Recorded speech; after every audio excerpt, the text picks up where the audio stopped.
വയനാട്ടിലെ ദുരന്തബാധിതർക്ക് കൈത്താങ്ങാകാനായി സർവീസ് നടത്തുകയാണ് അങ്കമാലിയിലെ 100ഓളം സ്വകാര്യ ബസ്സുകൾ. 3 ദിവസത്തെ കളക്ഷൻ തുക മുഴുവൻ മുഖ്യമന്ത്രിയുടെ ദുരിതാശ്വാസ നിധിയിലേക്ക് കൈമാറാനാണ് ബസ് ഉടമകളുടെ തീരുമാനം. അങ്കമാലിയിൽ നിന്ന് വിവിധയിടങ്ങളിലേക്ക് സർവീസ് നടത്തുന്ന ഈ ബസ്സുകളിൽ വെള്ളിയാഴ്ച വരെ യാത്ര ചെയ്യുന്നവർ ടിക്കറ്റ് എടുക്കേണ്ട. പകരം യാത്രക്കാരുടെ അടുത്തേക്ക് എത്തുന്ന ജീവനക്കാർ ഇങ്ങനെ നീട്ടുന്ന ബക്കറ്റിലേക്ക് ഇഷ്ടമുള്ള തുക നിക്ഷേപിക്കാം. അങ്ങനെ കിട്ടുന്ന തുക മുഴുവൻ മുഖ്യമന്ത്രിയുടെ ദുരിതാശ്വാസ നിധിയിലേക്ക് കൈമാറും.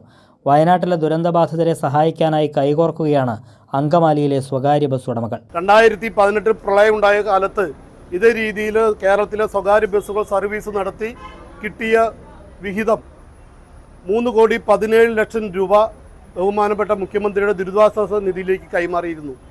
അതേ രീതിയിൽ തന്നെയാണ് ഈ തവണയും ഉദ്ദേശിച്ചിരിക്കുന്നത്.